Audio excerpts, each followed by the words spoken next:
This little light of mine, I'm gonna let it shine. Let it shine, let it shine, let it shine.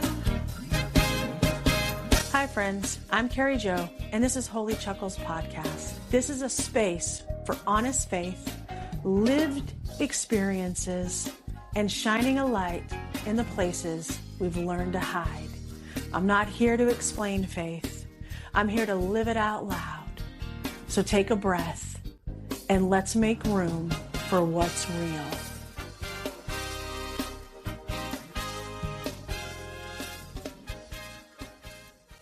Welcome back to Holy Chuckles Podcast.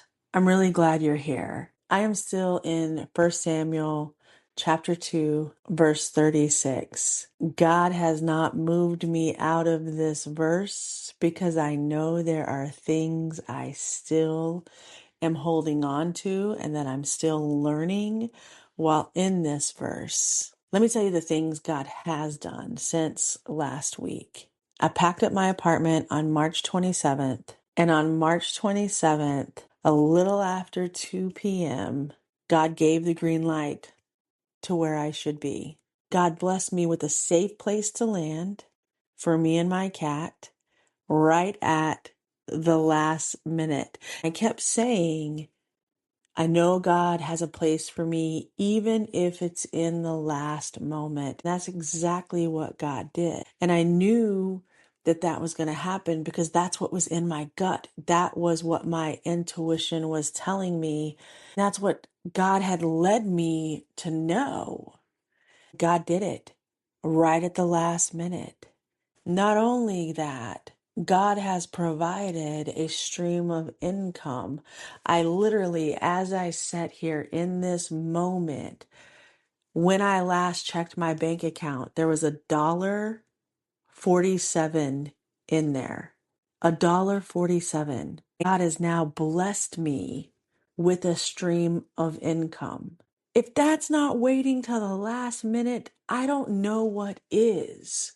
And I had to realize what God was trying to teach me in some of these instances is relying on God, because I've always relied on myself. I've always made a way for myself, pushed, pulled, did whatever I had to do to make sure that I could survive.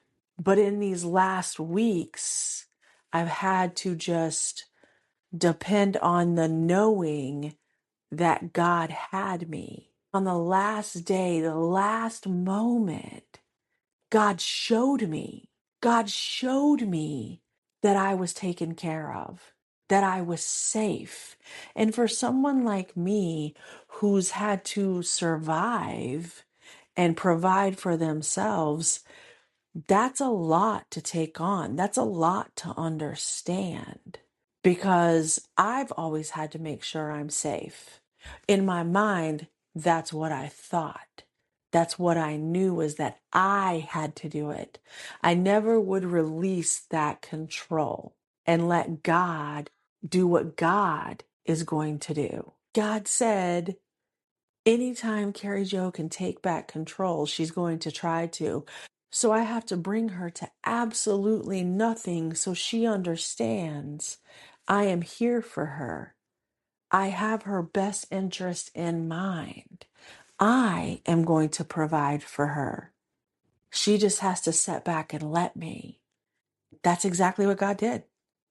Brought me to the last moment of not having a place to live, not having money in my account, and I had nothing else but to rely on God. That was my only choice. I look at verse 36. This is my control popping up again in my life, trying to gain authority back. If you look at the verse and it says, then everyone left in your family line will come and bow down before him for a piece of silver and a loaf of bread and plead. My old control system is begging for the authority back, is begging for that control. Let me manage. Let me think this through. Let me prepare for the worst case. It's that familiar voice that wants to jump back in and lead me, but I'm not allowing it to. And even though God provided, I still have been fearful because what if? What if I didn't have that place to live? What if I didn't have the things that I need? I think we're always waiting for the other shoe to drop. But then I think, what if I would have provided for myself? Would I be in this safe place? Would I have gotten myself in another situation that I couldn't get out of? Because, see, God provided a place that would allow me to do all the things that I needed to do in enough space for me to do them without getting myself in another situation. That's what I have done in my past.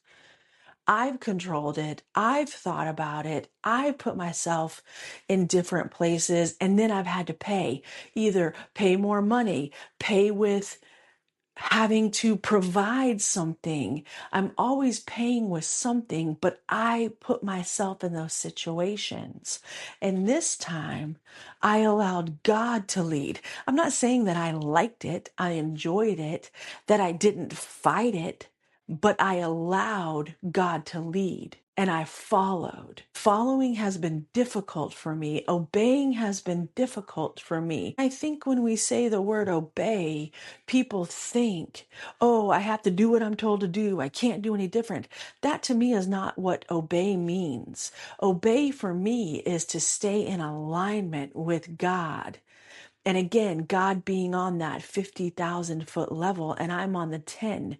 God can see more than I can see. So why wouldn't I let God lead? God made a place for me that meets every need that I have. It may not be everything that I like, but that's okay because it's meeting all the needs that I have right now. So that way I can rebuild in a different way. I can rebuild in this alignment with God so I don't go back to my old ways. Just because God provided, just because I stayed in alignment, just because I obeyed, doesn't mean that fear doesn't still live. It doesn't mean it gets rid of the fear. But what it does mean is that fear no longer has control.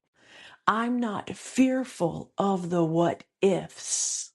Yes, I still panic a little bit. Yes, I still have anxiety.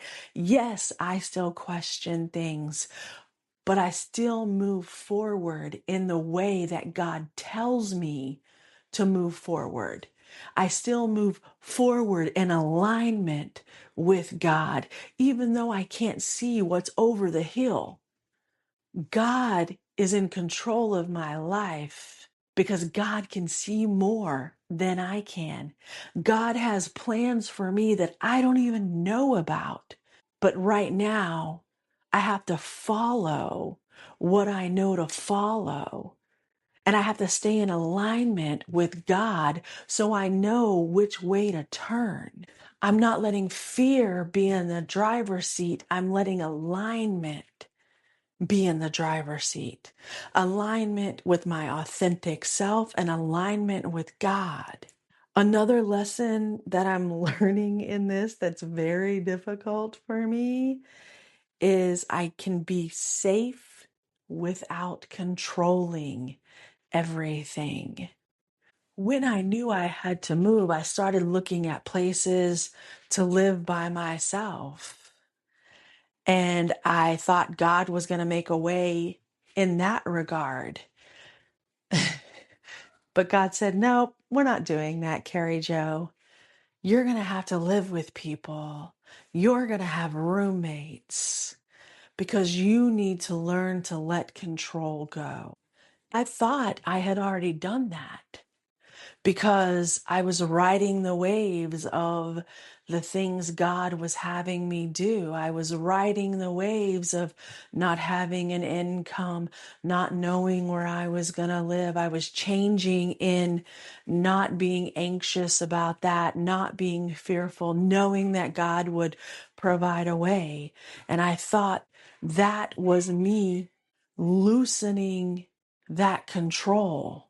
But it wasn't, because I still had other control issues, which was I want things my way. I want to live how I have lived. I want things put in their place and different areas cleaned the way that I want. And you know what can't happen when you have roommates? Your way. That's why God put me in this situation, because I need to learn that controlling everything is not living. When you're living with roommates, you can't control everything. Everyone has their own way of doing things. Everyone is not going to conform to your way. They shouldn't have to conform to your way. But that's a lesson that I needed to learn. And that's a lesson that I'm learning right now. I'm not going to lie. It is difficult for me, because if I have things exactly like I want them, if things are done exactly like I do them, then I feel safe. I feel that I'm in control and nothing bad can happen.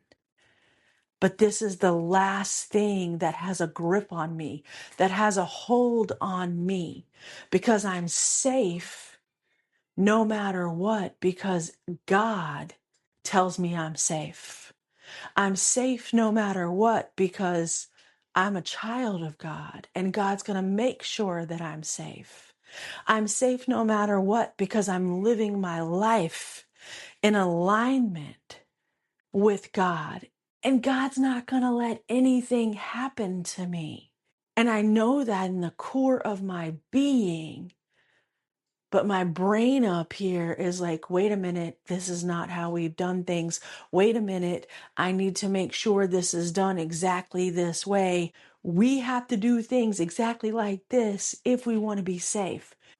When I was living in my apartment, I thought, you know what? I'm doing really good. I'm not requiring myself to do all the things that I used to do that would keep my anxiety just going, going, going. So I thought I had released those control issues. And then God put me in this situation of having roommates.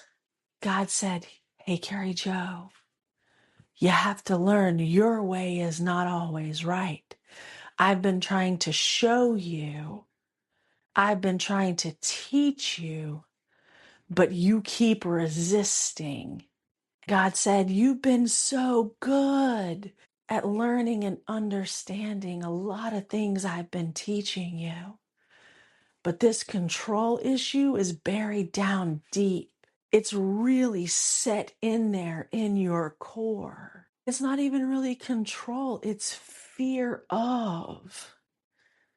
What if? God said, what if your control issues are making you miss out on something more grand than you can ever imagine? For me, I thought if I controlled everything, that nothing bad would happen to me. But God is showing me that when I control everything, I'm also missing out on what good can happen to me. And I didn't think about that. I thought I was preventing bad things.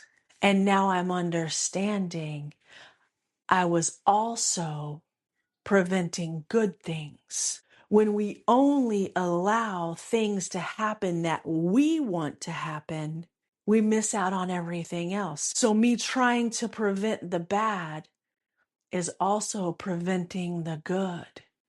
And God said, you got to let it all go, because life experiences, life period, is good and bad, light and dark, yin and yang. You've got to experience it all. And when you try to push away the bad, you're also going to push away the good. So you're just going to live right in the middle of nothing. That's where I've been living my life, right in the middle of nothing. But I'm missing the great things, the magnificent things, the magnificence that God is. God is nothing but magnificent. God is nothing but great. God is nothing but love. And when I said I want to live in alignment with you, all that comes with that alignment. But see, I was still staying with one foot in my old life, in that non alignment, which was I want to control the bad. When I tried to control the bad or the what ifs, I also controlled what God could do for me because I was telling God, I don't believe in your magnificence. I don't believe in your greatness. I don't believe that love is the answer to everything. So God gave me a choice. Because, see, I didn't have to move in with roommates. I could have made my own way somehow into something where I could still be in control. But I surrendered and I did what God told me I had to do. Because this lesson is something that I needed to learn, not just the lesson of not controlling and making a way for myself, but a lesson of letting things that don't matter go, and how someone cleans and how someone is and how someone may pay their bills is not my business. But see, I always tried to control it because if I could control it, I felt safe. The only thing that I can control is me. That's it. I cannot control the environments around me. I cannot control the people around me. The only thing I can control is how I react to it. My reaction to someone else's action lets me know if I'm aligned or misaligned with God. And I've only been in this space now for a week. I've had several breakdowns. I've had several moments. And I've had to go to my roommates and say, it's not you, it's me. Even that has been hard for me.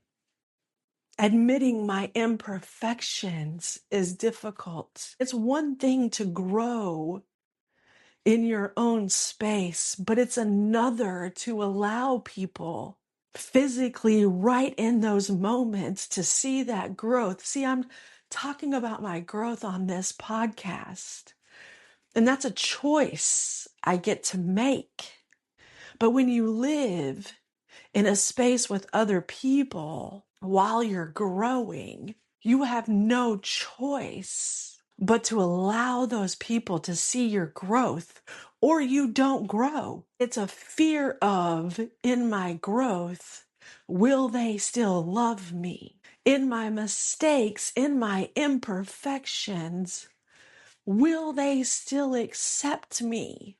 Because you have a choice. You can turn me off, you can turn me on. But when you live with people, they're in this with me, whether they want to be or not. And then you think to yourself, will they still love me when they see the parts of me that I have kept from everyone else? Will they still want to be in my life when they see these parts? Because these parts I'm still working through. My growth is still happening. But see, I've been able to control it when it comes to people being in my environment. And now that control is gone, and that was done on purpose. Right now, in this new environment, roommates, I can't control. My environment, I can't control. My stream of income is very new for me right now. Old me wanted to control everything. New me, I'm observing and I'm trying to adjust and respond as needed. I've had to have several conversations with my roommates. And I know they're probably tired of these conversations, but I am a verbal person and I need to get it out. If I get it out, then I can move past it. If I get it out, then I can understand it. And they have been patient and they have been kind. I tell them, I just need to communicate. I need to make sure we're always communicating because in my past, I didn't. I didn't verbalize anything. I just took care of everything. I just controlled everything. And when I controlled everything, I took control away from other people. And that includes my exes. Because I controlled everything, because I did everything, I took on all of that, but I also took away their autonomy, not even understanding that or knowing that. I took away from them being able to do things for themselves because I did everything for them, not because they required it, but because it made me feel safe. And when I felt safe, I could function. That's how deep this control was. And now God is saying, I put you in a space that you're not with a partner, so you feel comfortable doing that. That you're not in a space that you feel comfortable taking over. You have to adjust just like everyone else is. It has been difficult, but each day I'm learning more about myself. Each day I'm learning more about giving everything to God. Each day I'm understanding the more I give up, and maybe it's the more I give in, is more ways God can move in my life. And I've never wanted anything more in my life than for God to move in every single way that God can in my life. I'm giving up everything that I am because the feeling of God moving in my life means more to me than any item, any person, anything I could ever imagine or that I've ever had in my life. So, hour by hour, day by day, I'm slowly giving up this control. And man, it creeps back up and says, Hey, what's up, girl? I'm here. Can I do something for you? And I had to say, No control. No, thank you. I don't require your assistance anymore. I'm no longer living my life in fear. Fear does not control me anymore. And so, yes, there may be crumbs on the counter. Yes, my roommates may not clean their pans as quick as I do. Yes, there may be dishes in the sink, but that's okay because those things don't matter. What matters is not what I can control. What matters is learning that controlling nothing is allowing my energy, my alignment with God to move however it needs to move so that I can be in the places and the spaces that God has for me. And I have no idea what those are. And God's not ready to reveal those to me as of yet because I still have lessons to be learned. I'm still growing in the eyes of God. And when God's ready, when God says, Hey, yeah, you're there. Now let me show you what I have for you. I'm going to be ready. And understanding this has been very hard for me as well, because I'm the type of person that I think I'm ready for anything at any time. But moving into this space and having roommates, I understand what God is doing in my life. I understand now how much control and fear ruled my life. I have changed in ways I never thought I could But just because I have seen my change, just because I have seen my growth, doesn't mean I'm done. God showed me that right here, right now, when He moved me into this house. I had a wake up call, and I had to understand what I was still gripping onto, because I was gripping it with everything that I could. What God is showing me right now is that control made me feel safe. Now I'm learning safety without control. I'm learning to let go and let God.